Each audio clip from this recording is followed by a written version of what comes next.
Gauss law. सबसे पहला part जो इसमें हमको पढ़ना है वो है एरिया वेक्टर। क्या बताओ? एरिया वेक्टर है, ठीक है, जो हम कल पढ़ाए थे, फिर से रिकॉल हो जाएगा तुम्हारा। Area vector, area vector is a vector quantity. कैसा क्वांटिटी है? Vector quantity.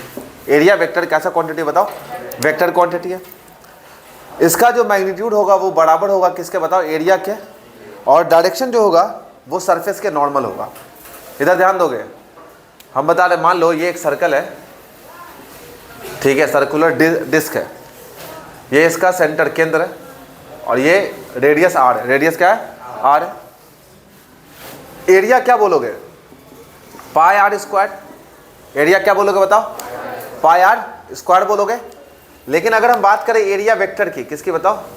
एरिया वेक्टर की, तो हम कहेंगे pi r square, pi r square, और direction normal to the surface. रुक जाओ वहीं पे, direction normal to the surface. या तो कोई अगर डिस्क है, कोई भी चीज़, मान लो ये फोन है, तो डायरेक्शन दो तरफ होगा, एक ऊपर हो सकता है और एक कहाँ हो सकता है बताओ? उसी तरह डिस्क में एक या तो ऊपर होगा या तो क्या होगा? अगर तुम ऊपर ले लिए और इसको बोल दिए तुम आई कैप, या कह लो तुम इसको क्या बताओ? जे कैप, तो पाई आर स्क्वायर और क्या बोलोगे? जे कैप।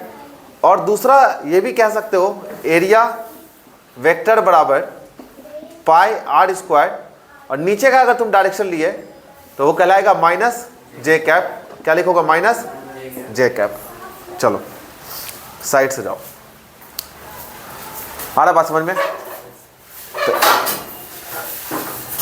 तो एक बार कहेंगे एरिया वेक्टर जो होगा वो होगा pi r square j cap और pi r square minus j cap. ये समझ में आ रहा बात कि नहीं आ रहा बात समझ में? अब कह रहे हैं यहाँ पे, हम ध्यान से सुनना, एरिया स्केलर क्वांटिटी है। एरिया कैसा क्वांटिटी है?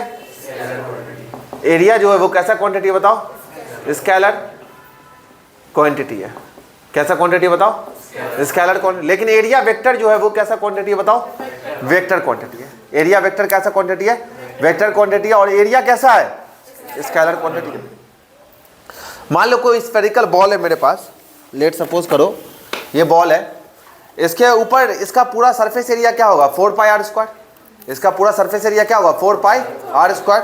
और इसके ऊपर ये डायरेक्शन है, 90 डिग्री बनाएगा यहाँ पे, ठीक है, कोई भी डायरेक्शन हो सकता। तो मान लो ये एक स्फेयर है। क्या ये एक बताओ? स्फेयर है। क्या है अरसलान? यहाँ पे इसका हल्का सा जो पार्ट है इसको हम बोल देते पूरा एरिया, तो इसका ए है। पूरा एरिया अगर हम बात करें, एरिया ऑफ स्फेयर, TSA बोल सकते हैं हम, TSA ऑफ स्फेयर जो होता है वो होता है 4 पाई आर स्क्वायर। क्या होता है? तो हम इसको सिंपली कह रहे हैं एरिया है 4 पाई आर स्क्वायर। तो छोटा सा एरिया क्या होगा? पूरा बड़ा एरिया ए है, तो छोटा सा एरिया क्या होगा? DA। क्या होगा? DA। और इसको हम बोलेंगे, इसका डायरेक्शन, इसको हम बोल सकते हैं क्या? DA नहीं बोलो तुम, ठीक है ना? डी, और ये डायरेक्शन है कोई भी, मान लो इसको, मान लो कि आर कैप। क्या मान लो? Are cap. तो बोलोगे एरिया वेक्टर बराबर, एरिया वेक्टर बराबर DA into R cap. DA into क्या बताओ? R cap. उसका एरिया इंटू उसका डायरेक्शन। कैसा डायरेक्शन? परपेंडिकुलर वाला। कैसा वाला? तुम कहीं पर भी डालो, ऐसे नहीं करना है सीधा, हर जगह पे 90 डिग्री बनेगा। हर जगह पे कैसा बनेगा बताओ? 90 डिग्री बनेगा। तो एरिया वेक्टर समझाए थे पहले भी, और ये समझ में आ गया। मान लो कोई सरफेस है, ओपन सरफेस है, ध्यान से सुनते रहना। मान लो ये एक रेक्टेंगुलर शीट है, ये इसका लेंथ है, ये इसका क्या बताओ? ब्रेथ है। एरिया क्या होता है बताओ? लेंथ इंटू ब्रेथ होता है।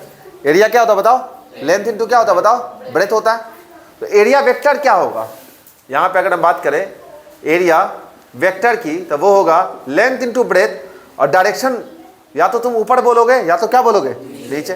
तो फिर से मान लेते इसको हम जे कैप, तो क्या बोलोगे बताओ? जे कैप। और एक प्रॉब्लम में अगर तुम एक डायरेक्शन ऊपर मान लिए तो हर जगह पे कैसा मानोगे? ऊपर ही मानोगे, और नीचे माने तो नीचे मानोगे। समझ में आ गया तो बात? बस यही था एरिया वेक्टर। अब इधर सुनोगे ध्यान से। मान लो आप कोई क्लोज सरफेस है। कैसा सरफेस है? क्लोज सरफेस है। इसको लिखना भी है, ठीक है ना, वीडियो से अभी डाल दिया जाएगा, परेशान नहीं रहो।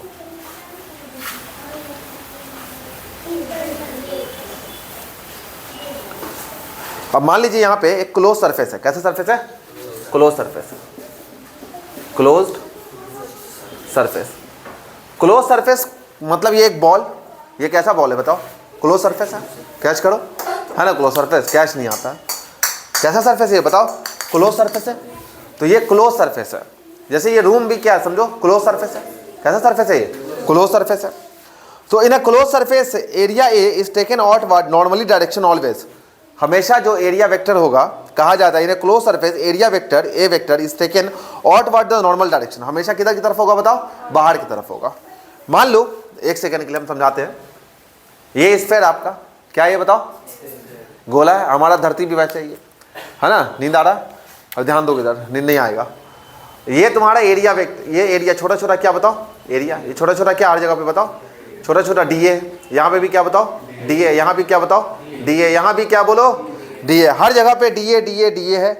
तो डी ए वेक्टर किधर होगा? इधर की तरफ क्या होगा बताओ? डी ए वेक्टर। इधर की तरफ क्या होगा बताओ? डी ए वेक्टर। इधर की तरफ क्या होगा बताओ? डी ए वेक्टर। इधर की तरफ क्या होगा बताओ? डी ए वेक्टर। और बाहर की डायरेक्शन को हम मान लेते हैं ई आर कैप। क्या मान लेते हैं? मेरी मर्जी है क्या मानते हैं हम? E I cap, E R cap, E Z cap, I cap, J cap, K cap, जो मन करे वो मान सकते हो तुम। तो सिंपली हम कहेंगे यहाँ पे कि ई आर कैप है यहाँ पे। तो कहा जाएगा यहाँ पे कि अगर हम एरिया वेक्टर की बात करें तो वो होगा तुम्हारा क्या? डी ए छोटा सा एरिया इंटू ई आर कैप। अगर हम डी ए वेक्टर की बात करें तो क्या होगा बताओ? डी ए छोटा सा एरिया इंटू क्या होगा बताओ? ई आर कैप इंटू क्या होगा? ई आर कैप। आ रहा बात समझ में क्या बोल रहा हम? छोटा सा एरिया इंटू इधर का डायरेक्शन। ठीक है, देखो इसको एक मिनट। अस्सलाम वालेकुम। ठीक है ना? 2 महीने का ना इसका? ठीक है, जनवरी फरवरी का होगा, हम दे देंगे इसको। अभी क्लास ले रहे हैं हम।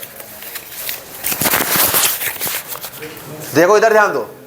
तो छोटा सा एरिया इंटू क्या बोलेंगे बताओ? छोटा सा डायरेक्शन, जो उधर का डायरेक्शन होगा ई आर कैप। एरिया इंटू क्या बोलोगे बताओ? Direction. Area into direction. Area into क्या बोलोगे बताओ? डायरेक्शन का हो गया। अब ध्यान से सुनो यहाँ पे। उसके बाद हम इस रूम के बारे में बता दिए थे आप लोगों को। मान लो एक और क्लोज सरफेस है। ये आपका एक क्लोज सरफेस है। ये बंद दरवाजा है। इस दरवाजे के अंदर क्या क्या ना हो जाता है, कोई सही करता है तो कोई गलत करता है ना? तो ये है बंद दरवाज़ा। बुलंद दरवाज़ा नहीं है, क्या ये? बंद दरवाज़ा है। इस दरवाजे के अंदर जाओ, अच्छा करोगे अच्छा होगा, बुरा करोगे बुरा होगा। तो ये है तुम्हारा क्यूब या क्यूबाइड कह लो। क्या ये बताओ? या क्यूब कह लो। चलो अभी क्यूब है मेरे पास, ये मान लेते ये क्यूब है। हर साइड इसका क्या बताओ? सेम है। तो ध्यान से सुनो इधर। इसको अगर ओ मान ले तो ऑरिजिन, तो इधर वाला डायरेक्शन को हम क्या बोलेंगे बताओ? आई कैप। ऊपर वाले को क्या बोलेंगे बताओ? जे कैप। और इधर वाले को क्या बोलेंगे बताओ? के कैप। क्या बोलेंगे? आई कैप, जे कैप। और अब मान लो ये लंबाई है, ये क्या बताओ? लंबाई है। ये क्या बताओ? चौड़ाई है। और ये क्या बताओ? ऊंचाई है। लेंथ है, ब्रेथ है, और क्या बताओ? हाइट है। मान लो अगर सामने वाला फेस का देखें हम, या सामने नहीं इस तरफ का लैटरल फेस, इधर वाला फेस देखें, तो इसका एरिया क्या होगा बताओ? बताओ तो साइम, इसका एरिया क्या होगा? कल पढ़ा है ना, दिमाग थोड़ा सा चला हो गया। इसका एरिया क्या होगा बोलो ना यार? क्या होगा? Base into height. Very good. बोले थे ना दोनों का डायमेंशन देखो तो क्या होगा? इधर का एरिया वेक्टर किधर निकलेगा? इधर निकलेगा। इधर के डायरेक्शन को क्या? इधर अगर बोलो आई कैप तो इधर क्या बोलोगे? माइनस आई कैप। और क्या बोलोगे बताओ? एरिया वेक्टर क्या होगा? ए बेस इंटू हाइट। अच्छे से लिख देते हैं यहाँ पे हम, बेस इंटू हाइट। और क्या होगा बताओ? आई कैप। अगर एक समझ में आ रहा है तो सब समझ में आ जाएगा। उसी तरह ये वाला अगर दीवार देखो तो इसमें क्या बताओ? ब्रेथ है। क्या है इसमें बताओ? ब्रेथ है। और ये क्या बताओ? हाइट है ना? ये दीवार देखो तो इसमें क्या बताओ? इसमें क्या है बताओ? लेंथ है। मान लो हम इसको अगर ब्रेथ माने अभी, तो ये लेंथ है मान लो, तो ये लेंथ है, क्या बताओ? हाइट है। तो length into height. Area vector किधर आएगा? बाहर की तरफ, अंदर नहीं, बाहर की तरफ। किधर की तरफ? बाहर की तरफ आता है। आ रहा बात समझ में? तो ये बताए थे आपको हम। उधर मत देखो, वो चल रहा अपना, बस क्लास का चल रहा रिकॉर्डिंग, कोई हम उसको ऑनलाइन को नहीं पढ़ा रहे हैं। ठीक है, तुम ही लोग के लिए वो। अब समझा रहे हैं हम इलेक्ट्रिक फ्लक्स। क्या बता रहे हैं? Electric flux. आप समझोगे फ्लक्स क्या होता है।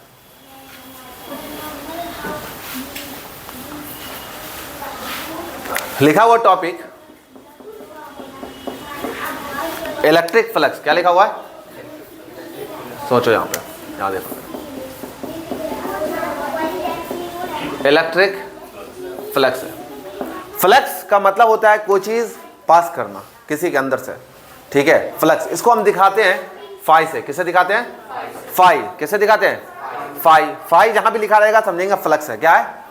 उसी तरह अगर फाई बी लिख देंगे तो हम बोलेंगे मैग्नेटिक फ्लक्स, अगला चैप्टर इसके जस्ट बाद वाला चैप्टर में आएगा कि मैग्नेटिक फ्लक्स। अगर ये नहीं समझोगे तो वो भी नहीं आएगा समझ में, ठीक है। इसलिए ध्यान से सुनो, एक एक चीज कनेक्टेड है। तो ये है आपका क्या बताओ अभी इलेक्ट्रिक फ्लक्स है, क्या बेटा इलेक्ट्रिक फ्लक्स। कहता है electric flux is basically count of number of line crossing an area, count of number of line, क्या बोलेंगे बताओ, count of number of line, number of line, ठीक है, crossing an area, crossing an area, किसी area से कितना line पास कर रहा है, किसी एरिया से कितना लाइन पास कर रहा है उसको हम बोलते हैं फ्लक्स। अगर इलेक्ट्रिक फील्ड पास कर रहा है तो नाम पड़ जाएगा इलेक्ट्रिक फ्लक्स, और अगर मैग्नेटिक फील्ड पास कर रहा तो मैग्नेटिक फ्लक्स का हो गया। दो ही तो फ्लक्स है अभी, आ रहा बात समझ में। तो एक इलेक्ट्रिक फ्लक्स और एक क्या है फ्लक्स, क्या है बताओ, कितना लाइन पास कर रहा है किसी एरिया से, किसी किसमें से बताओ, एरिया में से। एरिया का ऐसा ही मात्रक क्या होता है, मीटर स्क्वायर। एरिया का ऐसा ही मात्रक क्या होता है, मीटर स्क्वायर। तो हम समझाए थे कि मान लो ये छोटा सा एरिया है, छोटा सा क्या बताओ एरिया है, इसके अंदर से इलेक्ट्रिक फील्ड जा रहा है, इसके अंदर से क्या जा रहा है बताओ, इलेक्ट्रिक फील्ड जा रहा है, ऐसे करके मान लो, ठीक है, कैसा भी इलेक्ट्रिक फील्ड यहां से जा रहा है। तो हम कहेंगे यहां पे कि छोटा सा एरिया वेक्टर इधर की तरफ है, मान लेते हैं हम यहां पे इधर की तरफ छोटा सा एरिया, एरिया वेक्टर ही है, ठीक है, और एंगल कितना बना रहा है बताओ, थीटा एंगल बना रहा है। तो इसको डिफाइन किया गया है कि डी फाई, छोटा सा जो फ्लक्स आएगा, छोटा सा फ्लक्स आएगा वो होगा ई dot D A, E dot D A, E dot क्या बोलेंगे बताओ, डी ए, ई डॉट, इधर देखो, ई डॉट क्या बोलोगे, डी ए, ई डॉट, बार बार इसको पढ़ते चलो, ई डॉट डी ए जब हो गया, अब इसको क्या कर देंगे, अगर हमको बड़ा सा चाहिए, छोटा छोटा, अगर मान लो ये छोटा सा दीवार है, इसके अंदर से कितना आ रहा है, ई dot D A, E dot D A, E dot D A, E dot D ए, इतना इतना करते करते सबको क्या करना पड़ेगा, इंटीग्रेट करना पड़ेगा, क्या करना पड़ेगा, ये छोटा सा है, ये कैसा बताओ, छोटा सा है, इधर ध्यान दो तुम। तो डी फाई बराबर ई डॉट डी ए जो लिखा हुआ है बेटा, इसको आप क्या कर देंगे बताओ, इंटीग्रेट कर देंगे, छोटा छोटा फ्लक्स मिलके क्या बन जाएगा, एक बड़ा सा फ्लक्स। और ई डॉट डी ए क्या होगा बताओ, अभी कुछ नहीं होगा, बस यही लिखा रहेगा अभी, ई डॉट डी ए। अब ध्यान दोगे यहाँ पे ई dot D A cos theta भी हो जाएगा वहां से। अगर मान लो हम यहाँ यहीं पे लिख सकते हैं डी फाई बराबर ई D A cos theta, E D ए क्या लिख सकते हैं बताओ, कॉस थीटा लिख सकते हैं आप इसको, है ना। हम इंटीग्रेट कर रहे हैं, अब इसका वैल्यू हमको पता होगा तो कर लेंगे हम काम। अब ऐसा ही मात्रक की बात करते हैं, किसकी बात करते हैं, नहीं समझ में आ रहा है सबको, आ रहा है कि नहीं जा रहा है, खाली आ रहा है। इलेक्ट्रिक फ्लक्स क्या है, ई डॉट डी ए, इलेक्ट्रिक फील्ड को डॉट करना किसके साथ बताओ, एरिया के साथ। जैसे वर्क डन होता है एफ डॉट डी ए, एफ डॉट डी की फोर्स का डिस्प्लेसमेंट के साथ 11th का ये। अभी दिमाग यहाँ लगाओ, अब ध्यान से सुनोगे। अगर हम एसआई यूनिट की बात करें, किसकी बात करें, एसआई यूनिट ऑफ किसका, इलेक्ट्रिक फ्लक्स, किसका बताओ, इलेक्ट्रिक फ्लक्स का। तो हम कहेंगे इलेक्ट्रिक फील्ड का यूनिट क्या होता है, बोलो कोई भी बोलो, अरे इलेक्ट्रिक फील्ड का क्या होता है, ये याद करना था, कल भी बोले हम, नहीं याद किया, न्यूटन पर मीटर, सॉरी न्यूटन, गधा सब, ई बराबर क्या पढ़ाए थे रे, एफ बाई क्यू। तो क्या होगा, न्यूटन पर कूलम, और इनटू एरिया का क्या होता है बताओ, मीटर स्क्वायर। ये आ गया। अब सुनो यहां से ध्यान लगाओ, न्यूटन आज फिर हम बता दे रहे हैं यहाँ लाइव क्लास में, ऑनलाइन क्लास में तुम्हारा, कि केजी मीटर पर सेकेंड स्क्वायर को हम कहते हैं न्यूटन, क्या बोलते हैं, न्यूटन। ये यूनिट है इसका, क्या ये यूनिट है, याद कर लेना इस सब चीज को।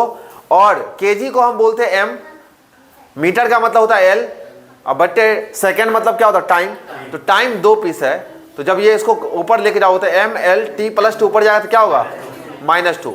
ये याद रखना है कि फोर्स का डायमेंशन है, किसका है, फोर्स डायमेंशन है, ठीक है, डायमेंशन ऑफ फोर्स कह लो, डायमेंशन ऑफ क्या बताओ, फोर्स, डायमेंशन ऑफ क्या ये बताओ, फोर्स है, M L T -2, M L T -2 याद रखेंगे। उसी तरह कुछ फॉर्मूलाज याद रखना आपको कि चार्ज यानी कि एम्पियर को हम ए इंटू एस को बोलते हैं हम कूलम, एम्पियर इंटू सेकेंड को हम क्या बोलते हैं, कूलम। एम्पियर का ए होता है और सेकेंड का मतलब क्या होता है, टी। तो कूलम कहीं पे भी होगा तो डायमेंशन क्या लिखेंगे, ए टी। और ये कब लिखेंगे बताओ, डायमेंशन पूछेगा तब, और जब एस आई मात्रक पूछेगा तो एस, ठीक है ना, ampere into second, ampere into क्या, सेकेंड। ये सब पिछली क्लास में पढ़े हैं, जो बच्चे नया नया आए हैं या नहीं पढ़े हो तो याद करोगे उसको। तो फिलहाल इधर आओ, न्यूटन को क्या लिखोगे बताओ, M L T minus two, M L T minus two. अब भाई कूलम को क्या लिखोगे डायमेंशन में, ए टी, क्या लिखोगे, और मीटर स्क्वायर, तो मीटर का मतलब क्या हुआ, लेंथ, तो कितना लेंथ, 2 लेंथ, कितना लेंथ, 2 लेंथ। तो लास्ट लाइन लिख रहे हैं यहाँ पे इसको हम, एम एल टी 2 है, एक ऊपर जाएगा तो माइनस, तो कितना हो जाएगा -3, और एल 1 और 2 कितना हो जाएगा 3, और यहाँ पे ए 1 है, ऊपर जाएगा तो क्या होगा -1। तो ये इसका डायमेंशन है। डायमेंशन ऐसे करके लिखेंगे कि इस पर पावर कितना 1, फिर कितना 3, फिर कितना -3, फिर कितना -1। तो 1 3 -3 -1 ऐसे भी लिखा रहेगा ऑप्शन में कभी कभी। तो खैर हम ये समझा रहे हैं कि यहाँ पे इसका SI मात्रक क्या होगा बताओ, न्यूटन पर कूलम मीटर स्क्वायर, या फिर डायमेंशन में क्या लिखेंगे, ML3T-3 A-1 आ रहा बात समझ में। और अगर हम बात करें एक और यूनिट की, तो वो होगा न्यूटन पर कूलम को क्या बोलते हैं, वोल्ट पर मीटर, क्या बोलते हैं, वोल्ट पर मीटर, और इनटू मीटर स्क्वायर। तो 1 मीटर से 1 मीटर कट जाएगा, क्या बचेगा, वोल्ट मीटर।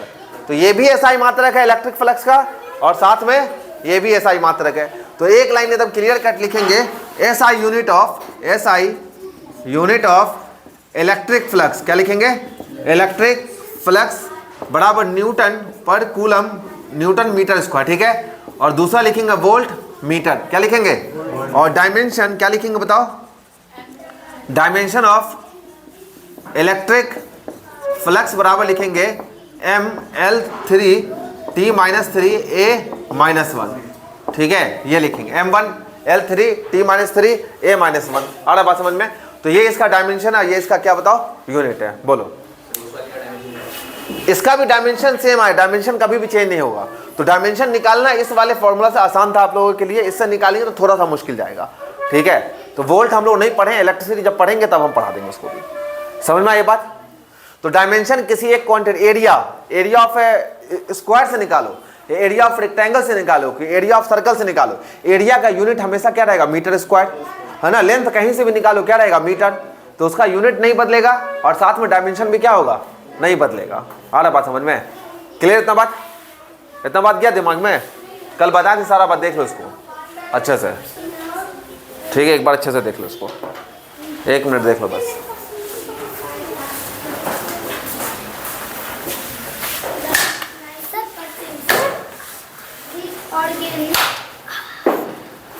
क्लास चुप,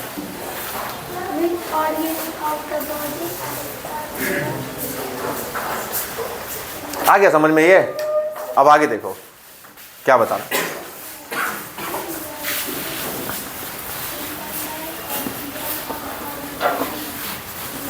तो डायमेंशन याद रखना है, बिहार बोर्ड में डायमेंशन याद रखना है, ये सवाल आ भी चुका है एग्जाम में भी, इलेक्ट्रिक फ्लक्स का यूनिट क्या होता है, उसका डायमेंशन क्या होता है।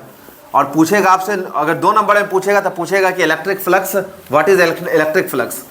और प्रूफ किसका आएगा, गॉस लॉ का, ठीक है। गॉस लॉ भी पढ़े नहीं है, अभी तो तैयार हो रहे हैं कि गॉस लॉ प्रूफ करने के लिए जा रहे हैं, ठीक है। अभी धीरे धीरे बस इसको हम पढ़ रहे हैं। तो इलेक्ट्रिक फ्लक्स जो है आपका, ये क्या है, स्केलर या वेक्टर क्वांटिटी है।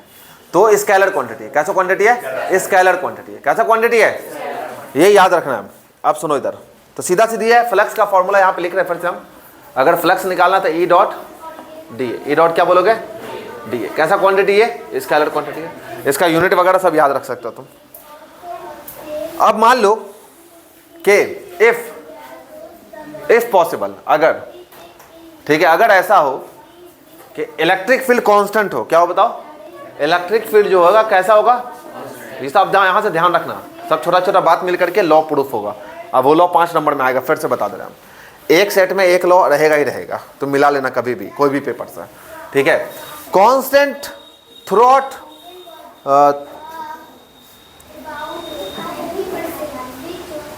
ठीक है, बस इतना याद रखो कि अगर इलेक्ट्रिक फील्ड कांस्टेंट रहेगा हर जगह पे, ठीक है, हर जगह पे कैसा रहेगा बताओ, कांस्टेंट रहेगा।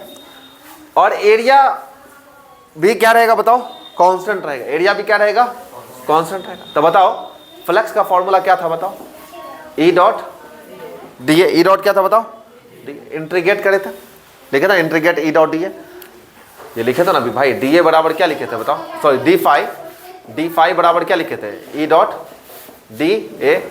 इंटीग्रेट तो फाई बराबर आया था E डॉट डी ए। था ना इंट्रीगेट में, था कि नहीं, यही बात है। अब बताओ ध्यान से सुनो कि फ्लक्स जो निकलेगा, इलेक्ट्रिक फील्ड क्या बताओ, कांस्टेंट है। इलेक्ट्रिक फील्ड क्या है, और कांस्टेंट चीज इंटीग्रेशन से अंदर होता है या बाहर आता है, बाहर आएगा, तो ये चीज क्या हो जाएगा बताओ, और अंदर में क्या बचेगा बताओ, डी ए, क्या बचेगा, डी ए एरिया वेक्टर, और छोटा छोटा एरिया वेक्टर सब मिल करके क्या बन जाएगा बताओ, एक बड़ा सा एरिया वेक्टर ए बनेगा। तो डी ए बराबर हम बोलेंगे इलेक्ट्रिक फील्ड डॉट डॉट क्या बोलोगे बताओ, डी ए डॉट क्या बोलोगे, डी ए बन जाएगा, क्या बन जाएगा ये, ए बन जाएगा। ई डॉट ए हो गया, क्या हो गया, कब होगा ये, जब इलेक्ट्रिक फील्ड कांस्टेंट होगा और एरिया भी क्या रहेगा, कांस्टेंट रहेगा, तब हम लिखेंगे नेट फ्लक्स, फ्लक्स बराबर ई डॉट ए। अब इसको हम लिख सकते हैं क्या, फ्लक्स बराबर ई ए कॉस थीटा, ई ए कॉस थीटा लिख सकते हैं इसको। कब लिखेंगे, जब इलेक्ट्रिक फील्ड क्या रहेगा, कांस्टेंट, और एरिया भी क्या रहेगा बताओ, कांस्टेंट रहेगा, तो हम क्या लिखेंगे बताओ, ई ए, क्या लिखोगे बस बताओ, ई ए कॉस थीटा या ई डॉट ए। अच्छा आप चलो सोचो, दिमाग लगाओ, मान लो यहाँ पे हम बताते हैं, इसको मिटा देते हैं,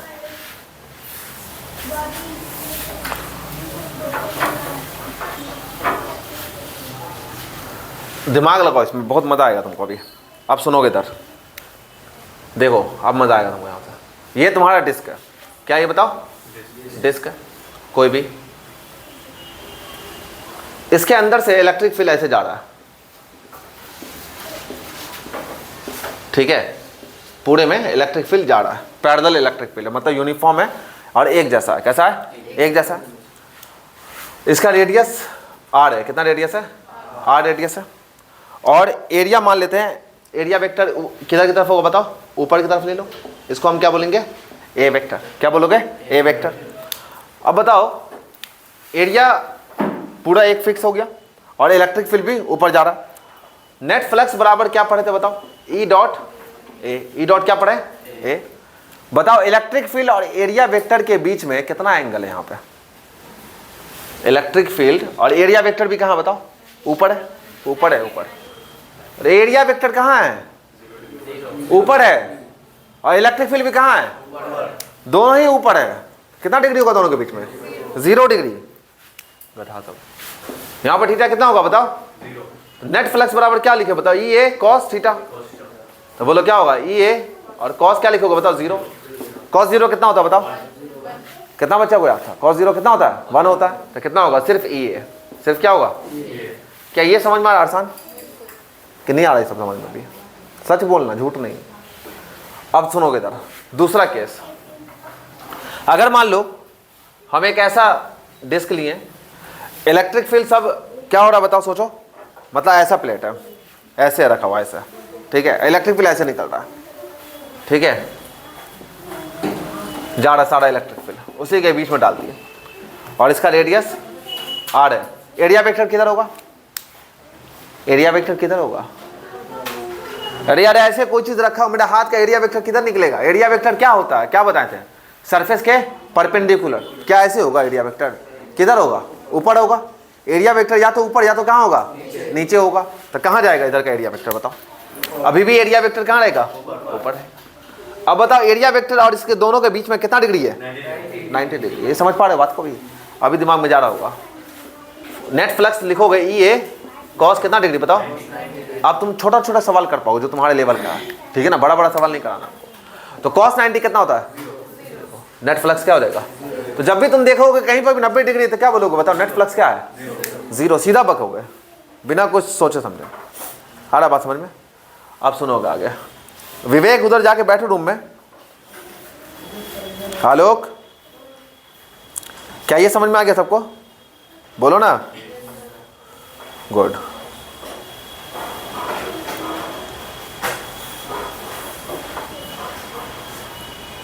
अब सुनो यहां पे ध्यान से, एक छोटा सा बात बता रहे हैं, ध्यान से सुन लेना ये वाला, और ये वाला कल पूरा नोट करके आना है। अब सुनो इधर, अब गॉस लॉ की तरफ पहला कदम सुनना, इधर देखो अरसान बाबू, इधर देखो, क्वेश्चन है फाइंड द इलेक्ट्रिक फ्लक्स या flux, find the flux passing through sphere. passing through sphere if charge is at center of the sphere, if charge is at center of, charge कहाँ रखा हुआ है, यही स्फीयर है, इसी के बीच में अंदर में क्या रख दिया बताओ, चार्ज रख दिए, क्या रख दिए, चार्ज। ध्यान से सुनो,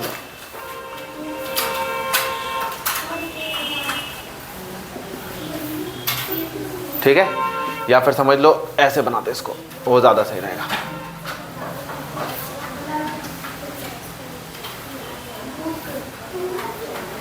स्फीयर है ना स्फीयर, और ये इसका क्या बताओ, सेंटर, ठीक है, और यहां पे रखें किसको, चार्ज को, किसको रखें,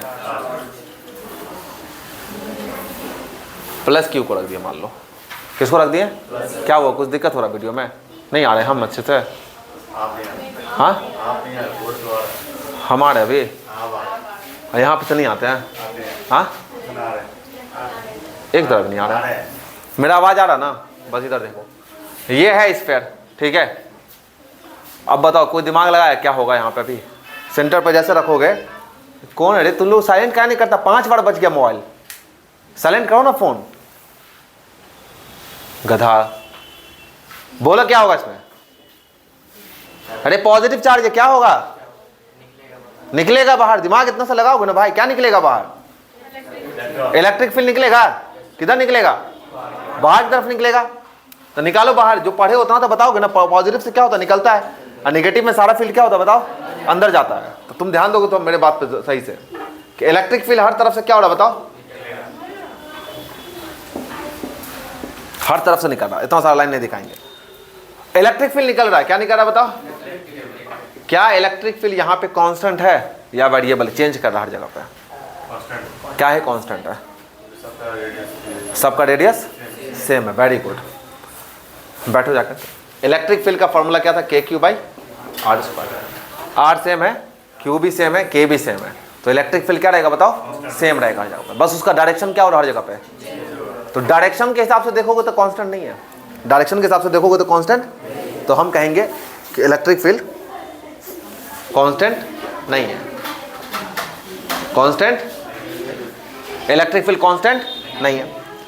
अब यहां पे अगर हम बात करें, इस जगह पे इलेक्ट्रिक फील्ड किधर निकल रहा है, ऊपर निकल रहा है, इस जगह पे इलेक्ट्रिक फील्ड कहां निकलेगा, मतलब सरफेस के एकदम परपेंडिकुलर जा रहा है, निकलेगा ना, और यहां पे हल्का सा एरिया होगा, इस छोटा सा एरिया को क्या बोलते हैं बताओ, डी है, क्या बोलते हैं, और एरिया वेक्टर किधर होगा, ऊपर की तरफ, बताओ एरिया वेक्टर और इलेक्ट्रिक फील्ड के बीच में कितना डिग्री है, 0 डिग्री है, थीटा ही पूछ रहे कितना है, 0, क्यों, क्योंकि अगर मान लो इस स्फीयर में से निकल रहा है, मान लो इधर निकला ही है, ठीक है, ऐसे निकला, तो एरिया वेक्टर भी किधर होगा, इधर ही होगा, तो कितना डिग्री होगा, 0 डिग्री होगा, कितना डिग्री होगा, ध्यान से सुनना, हर चीज आप बोलते ना, एक एक चीज पिछला आएगा तुम्हारा, नया चीज बहुत कम आएगा। बताओ उसी तरह यहाँ पे इलेक्ट्रिक फील्ड किधर निकल रहा, बताओ बोलो, एरिया वेक्टर भी किधर होगा बताओ, बाहर होगा, एरिया वेक्टर भी किधर होगा, बाहर की तरफ होगा, तो हम कहेंगे यहाँ पे इलेक्ट्रिक फील्ड वेक्टर फॉर्म में अगर देखें तो कांस्टेंट नहीं है, लेकिन अगर हम इलेक्ट्रिक फील्ड की बात करें तो वो क्या है, आ रहा बात समझ में, इलेक्ट्रिक फील्ड सिर्फ क्या कांस्टेंट है, लेकिन वेक्टर फॉर्म में कांस्टेंट एकदम क्लियर, एक एक चीज समझा, समझ में भी आ रहा तुम लोग को, इसलिए जवाब दे रहे हो, जो बच्चा नहीं दे रहे हो वो बस पढ़े नहीं हो अच्छा सा, ठीक है, पढ़ोगे मन लगा करके तभी कुछ होगा। अब बताओ क्या यहाँ पे इलेक्ट्रिक फील्ड कांस्टेंट है, नहीं है, तो हम क्या ये फॉर्मूला अभी जो पढ़े थे कांस्टेंट के लिए, फाई बराबर ई डॉट ए, क्या ये हम लगा सकते हैं, नहीं लगा सकते हैं, क्या नहीं लगा सकते हैं, नॉट एप्लीकेबल, नॉट, वाई, क्योंकि इलेक्ट्रिक फील्ड क्या बताओ कांस्टेंट नहीं है, इसलिए नहीं लगा सकते इसको, खैर जो भी बात है। तो हम अपना पुराना फॉर्मूला क्या था बताओ, फ्लक्स का क्या था, ई डॉट डी है, ये तो अल्टीमेट है, हर जगह पे लगेगा, ये तो हर जगह पे लगेगा ना, बोलना हाँ, सर हिलाओ, समझ में नहीं आ रहा होगा सर हिलाओ ना जब कम से कम। तो कहते हैं यहां पे ध्यान से सुनोगे कि छोटा सा अगर हम इलेक्ट्रिक फील्ड लगाएं, क्या लगाएं बताओ, छोटा सा इलेक्ट्रिक फील्ड निकालना हमको, तो वो क्या होगा बताओ, ई डॉट डी, फिर से वही सेम कहानी चाहता भाई, तो इसको अगर हम क्या कर दे बताओ, इसको लिख देंगे हम D phi, E dot D A को क्या लिखोगे, E D A cos theta, E D A cos theta. दोनों के बीच में एंगल कितना है बताओ, यहीं पे से याद रखना भाई, कितना डिग्री बताओ। चलो डी फाई बराबर ई डी ए और कॉस कितना डिग्री बताओ अरसान, बोलते रहो बाबू बोलते रहो। डी फाई बराबर क्या हो जाएगा ई डी ए और कॉस जीरो कितना होता है, यहाँ लिख देते लोग, कॉस जीरो कितना होता है 1। इसलिए क्या हो गया बताओ ई डी ए। अब हम करेंगे छोटा छोटा इंटीग्रेशन को, हम क्या इंटीग्रेट कर देंगे। जो छोटा सा इलेक्ट्रिक फ्लक्स, ये क्या है, छोटा सा इलेक्ट्रिक फ्लक्स, एक पॉइंट का इलेक्ट्रिक फ्लक्स, ऐसा था कितना पॉइंट होगा सोचो, बहुत सारा होगा। चलो तो इंटीग्रेट कर दो, D phi integrate E D ए।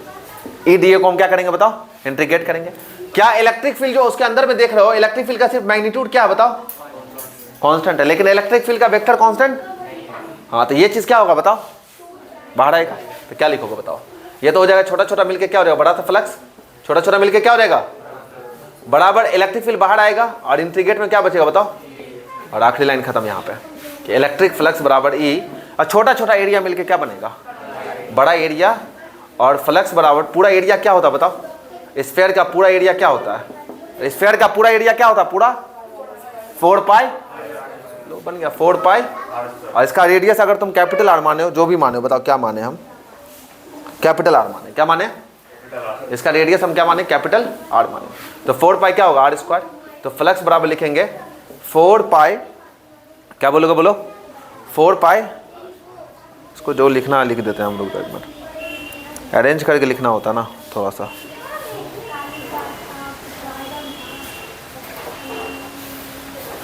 चलो यही रहने तो 4 पाई ई आर स्क्वायर, ये आ गया तुम्हारा फ्लक्स आ गया। कब, जब हम फ्लक्स को रखेंगे, जब हम चार्ज को रखेंगे कहाँ पे बताओ, सेंटर पर रखेंगे तो हर तरफ इलेक्ट्रिक फील्ड निकलेगा।